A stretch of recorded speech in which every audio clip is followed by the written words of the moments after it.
I've had a history of rib issues from moving my golden retriever into my F-250. I have a huge F-250 that is like has big off-roading tires. Before I got running boards for it, I used to have to my wife would have to throw her knee up on it, and I would have to push her bum to get into my truck. And I don't consider myself a cowboy or anything. We just have like a 36-foot RV that I have to tow. That's why I drive a huge truck. But my dog he would never want to jump in it when he was like a year old. He's already a huge golden retriever, like 70 pounds. I used to have to lift him into it. And lifting a dog that doesn't want to get into a truck that you have to like push your wife into, not easy. So a couple times I've like thrown out the same rib that my wife has mobilized before in the past. And ever since then, I've just needed sporadically manipulated if I'm doing swings or running or climbing, and I just pull the wrong way. I just feel like, oh, this is a thoracic thing. I just need this, or I need rib mobs. So just last week, I was tying my son's hockey skates in the freezing cold locker room, and I hadn't warmed up or anything. And if you guys ever tied skates, it's a pain, right? You just gotta like take out all the slack, gotta cross all the laces and everything. It's freezing. I just do this. Is that tight enough? And all of a sudden I just get like searing thoracic pain. I am like really limited and painful. I don't have great thoracic mobility anyway, but I just think like, oh man, my rib pain is back. I just need a thoracic manip. Like I'm doing whips, while I'm watching him play hockey and everything. It is not touching it at all.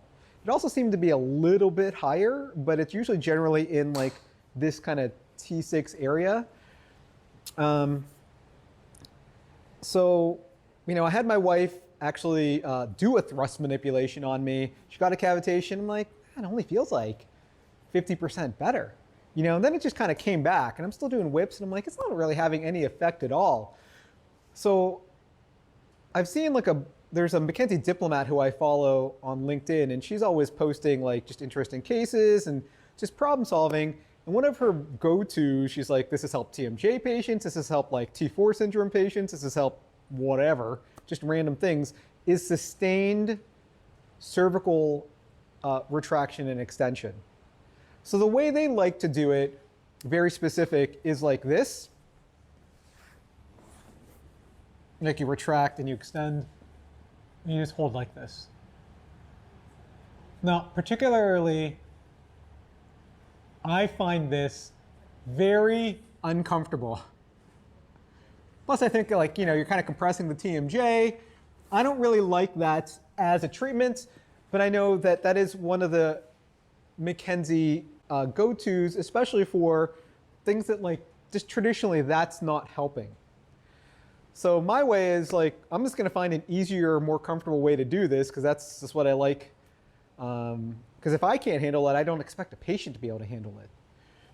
And I want you to think someone needs sustained end range loading.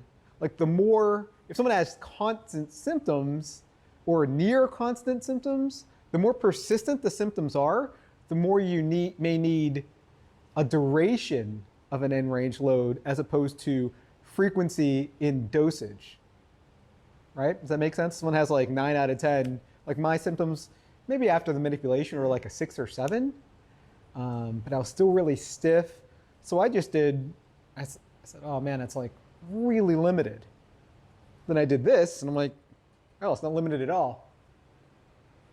So I held that for 5 minutes, it was completely gone. So that's the module. Instead of doing this, you can try that, but my variation is doing this. And I actually had to warm up to it for a bit because even retractions were limited and painful. So I just did a couple of these.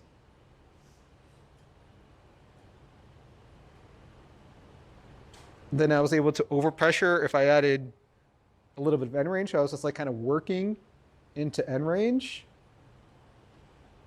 And just a pro tip, in people who are very limited in retraction and extension, they think they have to hold the retraction during the extension. If you hold the retraction, how does that feel good?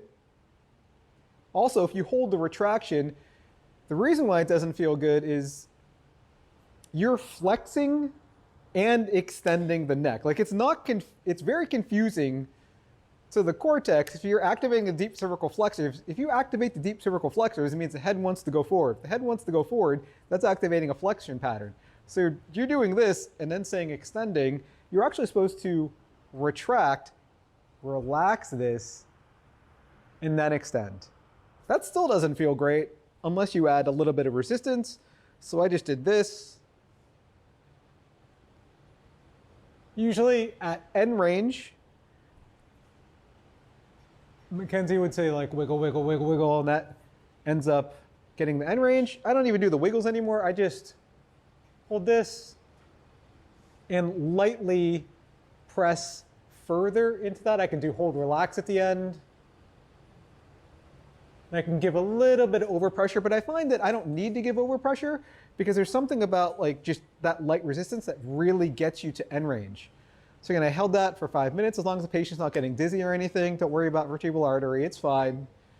Also, we can't really, doesn't really predict whether someone's gonna get a VBI, but the Mackenzie Institute has not had an adverse event. At least they say that, at least, you know, I don't doubt them. It's not like a high velocity technique. It's okay, it's a sustained position. When people are worried about extension, patients are like, oh, my chiropractor says I shouldn't extend, or my PT says I shouldn't extend, or extension is bad for me. I'm like, look, extension isn't bad for you. Break out a spine model. It's designed to flex and extend. Like, what's a big deal with extension? Like, no one ever says like my knee's not supposed to extend. My elbow's not supposed to extend. Does it not feel great? Yeah, I can imagine it doesn't feel great because you don't ever work into extension regularly. So I just always use my elbows as an example, right?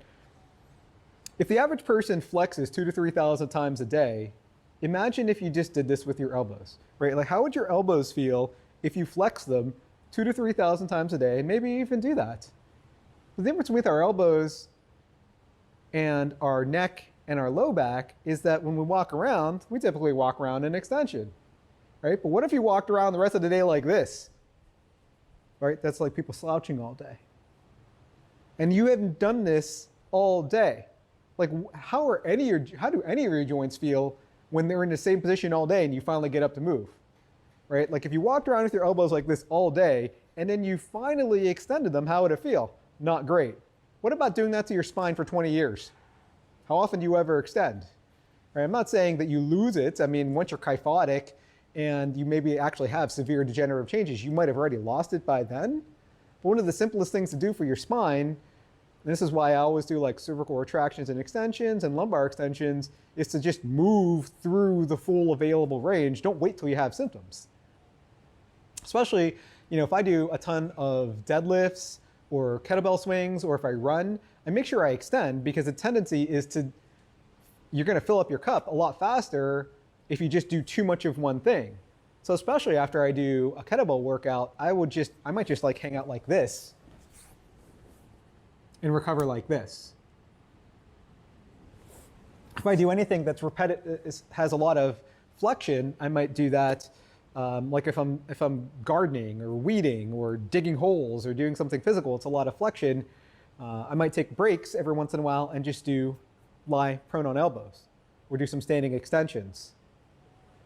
But overall, though, you know, you don't even have to practice this. This sustained cervical extension from a retracted position completely eliminated and rapidly eliminated some severe thoracic pain for me. And I just instantly went to, oh, it's a thoracic. I'm just going to get better with whips.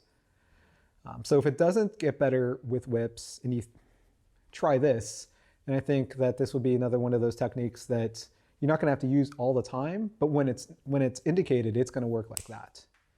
Okay? Because if it can work for me, it can work for you. I'm not a guru.